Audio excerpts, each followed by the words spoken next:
Hey, everybody, welcome to the Curt Schilling Baseball Show, episode 50. Bill, John, episode 50, guys.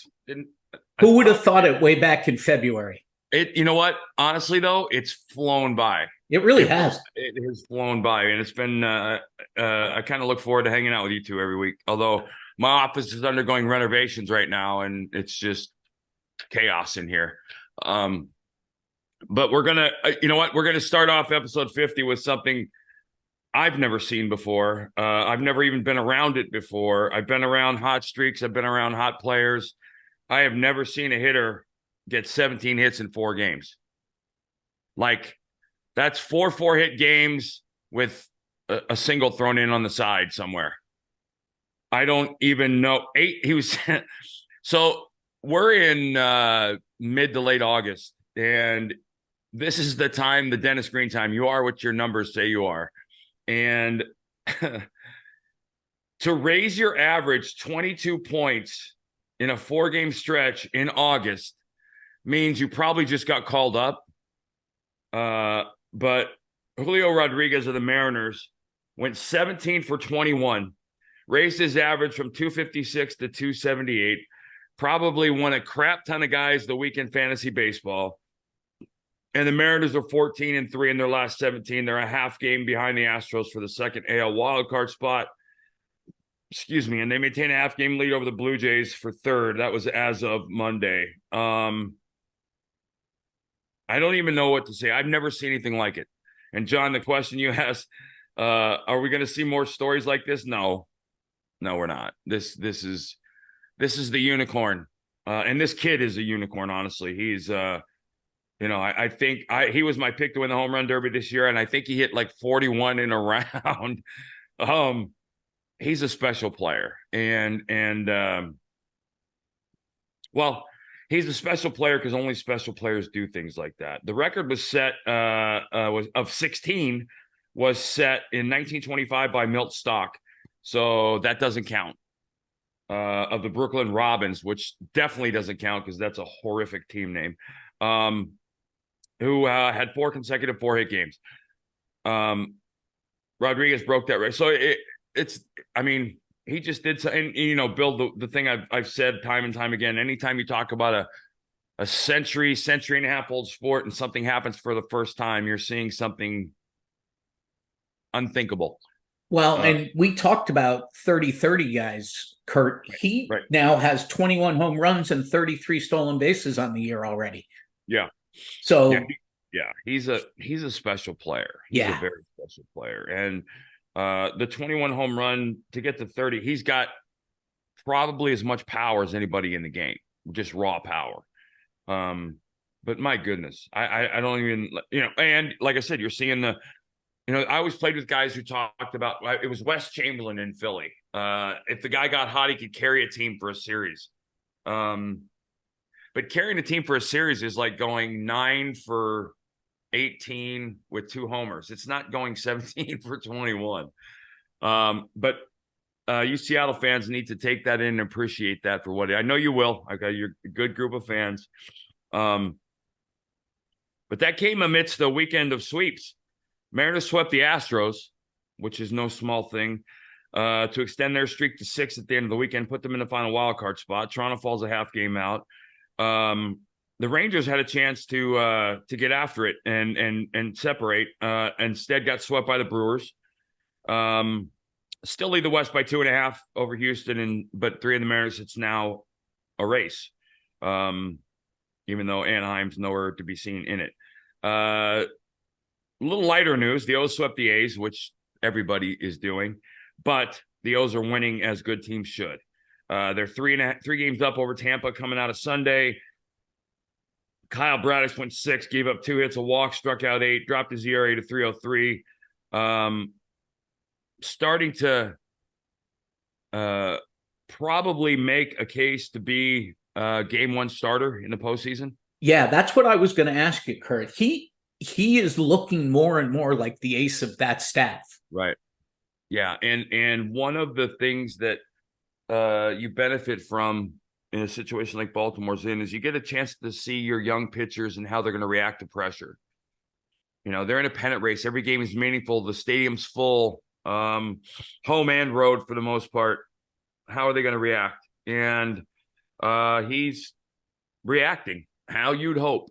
But I got to tell you, that just feels like and I've learned that just because it feels like a feel-good story doesn't mean it always plays out that way. But it feels good. And I'm so happy for that city. We've said it over and over again. Well, and we're 10 days away from September 1st. Yep. Those really important games are quickly approaching. Yeah. And well, they're here. They're here. Yeah. They're here every time from here on to the end of the season. Every time you see a divisional opponent that's with you or ahead of you, it's make or break because of the limited opportunities with the new schedule. And then we'll end on, sadly, in New York. The Sox swept the Yankees and are 8-1 against them this year.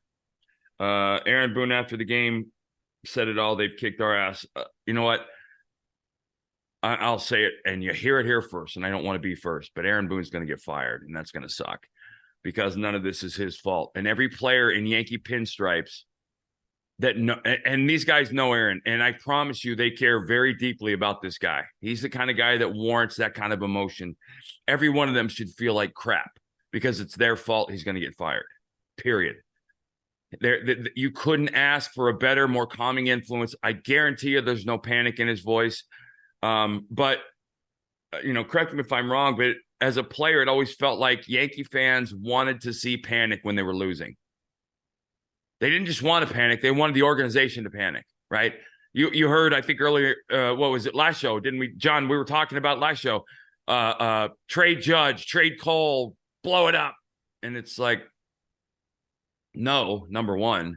And you almost can't, number two. So if you can't fire the players, and firing anybody else would be meaningless to the field results, you got to fire the manager, the coaching staff. And unfortunately, I think that we're about to see that. And that sucks because it's not his fault. And I'm telling you, Yankee fans, you're going to regret this because he's going to go somewhere else and win a whole lot of games. This guy's as good as they come as a human being. And these players, the part of me feels like there's a potential that they're trying too hard, pressing too much. Because I think of them as some good guys as players, and they want to succeed for this guy. He's just that kind of guy. Well, the interesting thing, Curt, is they got 3 home against Washington, and then they go on a 10-game road swing. Yeah. That might be the best thing that happens to them. Of course, they're playing Tampa Bay, Detroit, and Houston, so they're going to be up against it. But 10 days on the road might be a good thing. Well, here's the problem. Unfortunately, the Yankee media travels. Yeah. And that's the problem. I don't know that the players, the good players, they don't have it sucks to be booed. But also, I think part of it is a motivator. Like, as a good player, you get booed, you motivate and you will a way to figure it out and fix it. What I see, Stanton's hitting 199 as of yesterday, with a 275 on base percentage, and he's making how much? If Boone gets fired, it's his fault. It's Stanton's fault. It's the player's fault. They're not playing. They suck. They're playing bad. And like you said, they just got their asses kicked. They lost 8 in a row, and this is a pretty impressive stat for the first time in 28 years. Now, 8 in a row is kind of tough to lose, but 28 years is a long time. And it speaks to the sustained success, which we all know this country hates, that they've endured. They are nine games behind Seattle. It doesn't matter. They're out. They were out of the playoffs a long time ago. So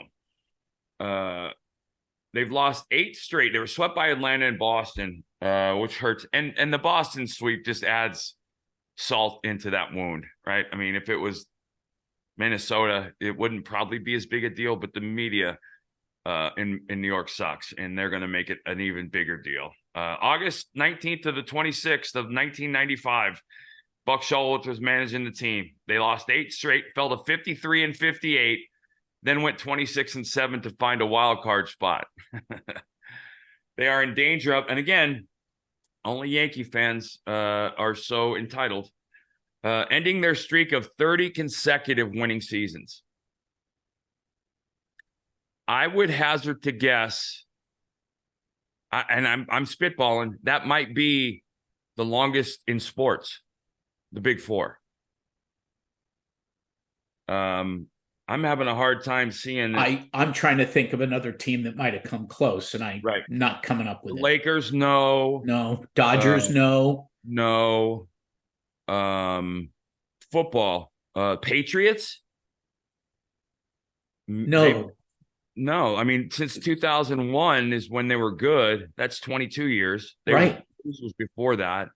I'd be curious to know. Get our stat guy, right. Johnny, we'll Johnny work on that one. Yeah, but I that's going to be an interesting one, because I remember like talking about the Canadians and the Celtics, right? They were dynasties. They went long periods of time, but 30 years, 3 decades. That's pretty amazing. And I didn't realize it was that long, by the way. That's 1993, right? Yeah. 1993, the year we went to the World Series against the Blue Jays, was the last time they lost. That's pretty amazing. And the fun stuff. Elly De La Cruz went home to home in 15.3 seconds. Now, that's the 3rd fastest home-to-home time this season, but I promise you that's a world record for guys that are 6 feet, 13 inches tall. All right. I'm pretty sure outside of Cincinnati, I might need to say this, but if you're in Cincinnati, I don't need to say this. That's a special talent. And a generational talent, much like O'Neal Cruz in Pittsburgh, who can't wait for him to get back. Who's more exciting to watch? I'll ask you that, Bill. Ohtani's exciting to watch. Right. Trout's exciting to watch. Acuna's exciting to watch, but it's a different kind of exciting. Right. Acuna will steal 3 bases and hit a home run and look like a player to do those things. When you talk about 6'7" in baseball, a guy 6'7" doing all those things, that's not normal in a great way. And I think him and O'Neal in Pittsburgh, and there's a couple other prospects getting ready to come up. We talked about that the other day. Yeah. The game, it's funny, in the same broadcast, we're talking about Jose Altuve at 5'3" and De La Cruz at 6'7". Yeah. And one of the things I hope young players take from that is you can will things. You can become things that go against everybody else's expectations, because for the most part as a society, our expectations are visual. We see a small guy and think no. We see a tall guy and think yes, and it's fascinating to see and fascinating to think about that those two guys standing next to each other. Well, amazing. And I mentioned Altuve because he's up next. 2,000 career hits. The fastest Houston Astro to 2,000 career hits as an Astro. The only other guys that have done it as an Astro in an Astro uniform exclusively were Jeff Bagwell, Craig Biggio. Had the honor of playing with both of them for a year and against them forever. Bags, 2,314 hits. Biggio, 3,060 hits.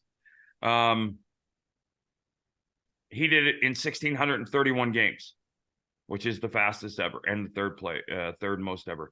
2017 American League MVP, 2-time World Series champion, and probably, hopefully, I don't know whether his Hall of Fame candidacy will be tarnished by the cheating scandal.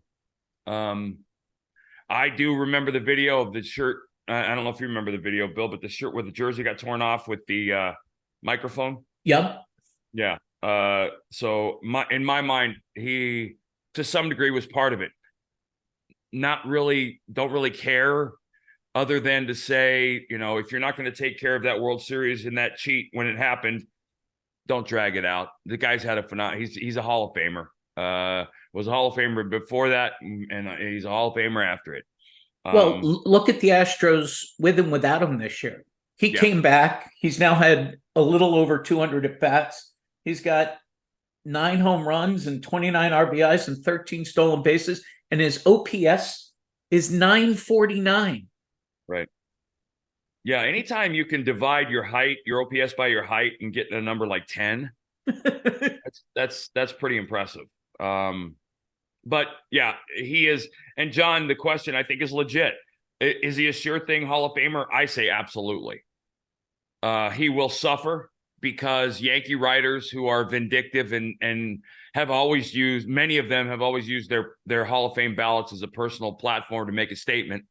A la George King saying he didn't vote for Pedro Martinez for the MVP because pitchers don't deserve to be voted for the MVP. Then he voted for Mariano Rivera the next year for the MVP.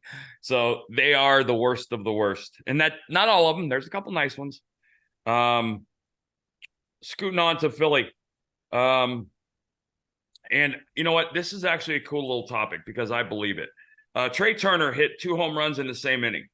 He became the 6th player to hit multiple home runs in an inning off the same pitcher. You either got a guy who's taking one for the team or a sucky bullpen. But he did it. 6th player ever since 1961. First to do it since David Ortiz in 2008. 3rd player in the expansion era to hit multiple home runs in the same inning versus a former team. The other 2 were A-Rod and Mike Cameron. In 2007 for A-Rod and Cameron 2002. I played with Billy Miller, who hit home runs from opposite side, grand slams from opposite sides of the plate. Don't know that he did it in the same inning, but still. And here's the relevant point to this. And this is how you know, Bill and John, and I tell you guys this often. We talk about this. These athletes are human beings in every sense of the word. And in many cases, they're uniquely different because we feed off of things that drive other people crazy or drive other people underground. That's the crowd, right? Trey Turner, he was struggling. They were booing the hell out of him in Philly. On August 4th, his numbers were this. Through 108 games, he's hitting 236 with a 289 on-base percentage and a 656 OPS with 10 homers and 35 RBIs through 108 games. The Phillies crowd gives him a standing ovation. And it's not a coincidence, guys. So you fans out there, there are players who you can trigger in a really good way. Since then, in the 14 games since then, 370, 414 on-base percentage, 117 OPS, 4 homers, 12 RBIs. Okay, not a coincidence. This game, every athletic endeavor at this level is about confidence. It's all confidence.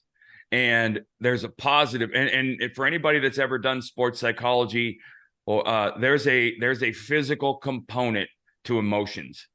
And by that, I mean your body releases different chemicals when you're happy, sad, depressed, pressured, motivated, all those things. And as an athlete, I can speak from personal experience. In October, I was a different human being. And I felt different. And my emotions were different. And my adrenaline was different. And when I pitched in front of big crowds when I pitched in Yankee Stadium, I was different. The crowds create those things, home and away. I remember in 1993 when we were playing the Braves in the playoffs, this was the time of the politically incorrect tomahawk chop that the Atlanta fans were doing. It's kind of when it started. And I remember they were doing that in Game 5. And Terry Mulholland told me before that game, he said, think about this, man. You have a chance to go out there and stop 45,000 people from talking and being emotional. And it led to the 2001 quote when I said, or 2004, when I said, I can't think of anything more enjoyable than making 55,000 people from New York shut up. And that's a sign of respect, by the way, New York fans, always was. But we feed off this stuff, man. The good players do anyway. Now, you'll have the guys who play with the chip on their shoulder. Nobody respects me. Nobody likes me. Barry Bonds, right? He played half his career thinking everybody hated him. And I think in many ways he played it truthfully. But I think that was all his own doing. But David Ortiz, look at David Ortiz in the clutch on the road. Didn't matter. He lived for that ninth inning at bat with the tying run, with him being the tying run. I always say that pressure moment, it goes two ways. It either elevates you or sinks you. It freezes you, paralyzes you, or it motivates you. And October successful players, it motivates. And sometimes motivation is just staying even. When everybody else is flying all over the place, you're just taking a breath and getting it done. And everybody else's sphincter is so tight you couldn't pull a pin out of it with a tractor. That gives you the advantage. And that's not a small thing. But those numbers, to you Philly fans, hats off. It's Trey. I mean, it goes back to the Aaron Boone thing. The player has to play. The player has to play. And I know you can't sit there and cheer a team. The Yankee fans, if you suddenly start cheering your team, I'm not saying they'll go on a 12-game winning streak. You'll see different results. But you don't have any reason to cheer. So I don't blame you. But I promise you those things are impacting on the field. And then there's the unique guy who it never impacts, who just plays. A guy like Scott Rowland. I'm sure he fed off the fans, but Scott Rowland played the game one way and one way only. Cal Ripken, same way. Certainly, I'm sure they appreciated the fans but they didn't have a floor. Their floor, their lowest level of performance was still everything all the time, everywhere. And those players are unique and different, and most of them have plaques in Cooperstown. So good to you, Trey. You were in Philly a week ago. I was. They're leading the wild card race. They're 13 and a half back of the Braves, so I don't think they're catching them. But no, they aren't. You got to figure that they're the favorite to hang on in the wild card. Yes, and they're also like the Braves. They have a two-headed monster that makes people worried. Nola and Wheeler can take a series on their own. I think it's one of the reasons early in the year when I saw Painter go down for the year that I was kind of hurt. Like that third guy, Painter's the definition of a swing and miss arm. Those guys are fun to see in October. Wheeler and Nola both are your swing and miss October guys. Now, again, if I'm throwing a 5-game series, I'm bringing one of them game 1, game 5, and the other one's throwing game 2. Same thing the Braves have with all Strider and all those guys. So if you're looking to October and you're a fan, look to your starting pitching that has swing and miss stuff. Those are the guys that are going to get you through October. Pretty much the other guys aren't. That doesn't pan out. And like I said, all you need to do, again, 3 Hall of Famers, all 3 of them unbelievable. Look at the October numbers and the postseason numbers for John Smoltz, Greg Maddux, and Tom Glavine. One of them was beyond belief in October, and the other 2 were probably worse than they were during the regular season statistically, because everything changes. So, and everybody in the bullpen now, Bill, when you look at bullpens now, we talked about you shorten your bullpen from 7 guys to 4, and everybody in the bullpen throws 100. So they're all swing and miss, but they're throwers. And that's why you're going to see, that's why you see late inning home runs, late inning rallies, because fewer pitchers coming out of bullpens are pitchers, and they're more throwers, which means more walks and more home runs eventually. And you're going to see that with these bullpens. So, and it's also a reason why I think LA is so eager to get Buehler back, because of who he is in October. And I still think that would be a huge, huge mistake. So anyway, that's it for show number 50. I'm just going to say thank you to Cal, John, and to you, Bill. I've enjoyed the hell out of it. I had fun. We've stayed, for the most part, 99.99% baseball. And I think this basically is just me blabbing for 30 minutes. So I enjoy it. Well, and it's me sitting on the other side of a computer screen smiling the whole time listening. So, well, and like I said, I have no idea what the audience thinks or feels. I think we're doing very well. But I'd like to think I present an angle that no one else does. And because I think most of you listening to this show, you don't want to hear me tell you what Ohtani's numbers are. You can read those. I think you would rather hear me tell you what players think. And obviously, I'm never speaking for all players. I'm not going to caveat all this stuff by saying I don't mean everybody, because I don't. And a rational, normal thinking adult knows I don't. But I also like the opportunity to potentially speak directly to players, like the Yankee players who are going to be the reason Aaron Boone gets fired. If and when that happens, and I'll be sad because, again, phenomenal human being.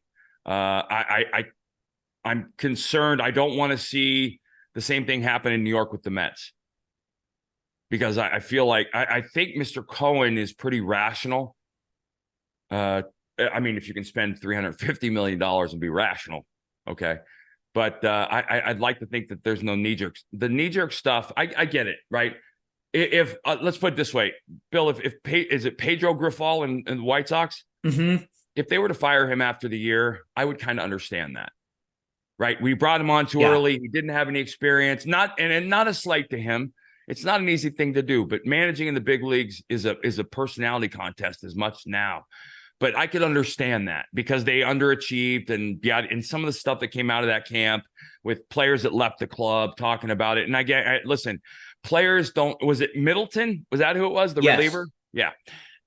The players came out after that and said, "Oh, that's not true." I promise you, all the things Middleton said is Kyle Middleton, I think it was. Yeah, he went to the Yanks. Right, they were true. They're true. Now, they may not be happening anymore, but they're 100% true. And as a manager, you don't recover from that. And by that, I mean the players that see those things happen know that they can push. And you don't want, most of your players don't push, but the ones that do will. And then the ones that don't push will resent the players that do, and they'll fight, or they'll expect the manager to change things and make it not happen again, and they don't. And I don't know Pedro as a guy. He clearly is a phenomenal guy because he interviewed and got a head coaching job off of no minor league experience. Like I could be mistaken, but I don't think he had a lot of minor league experience. No. And it's the danger.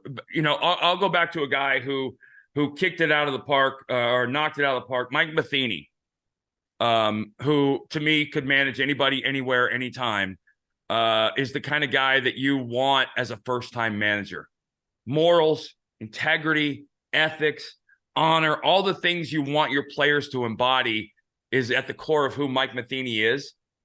And he holds his players accountable and nothing more.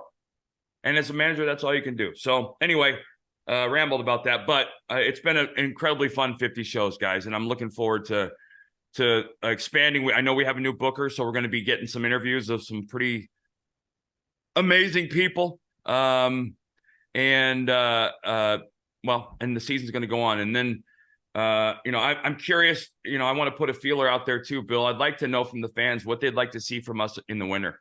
Yeah. I don't know that we warrant or merit a weekly show. Maybe we do. I don't know. Yeah. But I certainly, obviously, around the winter meetings and all the things that go with that, all of those season, maybe some specials throughout based on certain things. Interviews, exactly, and stuff. Yeah. So, but I'd be curious to the people that follow the show what they want. So, listen, anywhere you guys get podcasts, we prefer OutKick.com. Up in the right hand corner are the shows. Click on the tab, drop down. You'll find all the podcasts. Dan Dockich and Clay Travis and everybody that does. And there's exceptionally good podcasts to be done. And I just forgot her name. Our girl. Tommy Lauren. She's awesome. They're all awesome. But you can find them on OutKick.com. Anywhere you get your podcasts, Apple, Spotify, you can find us. We always benefit and enjoy you guys spreading the word. And I've actually heard from quite a few people, Bill, and it's actually made me feel good, who I don't really know or I ran into over the last couple of weeks traveling, who have made mention of the fact that they listen. And I it's a very broad, diverse group of people, which makes me feel good and think that maybe we are reaching a pretty decent group of people. So anyway, that's it. I'll catch you guys on Friday. John, Bill, Cal, have a great week.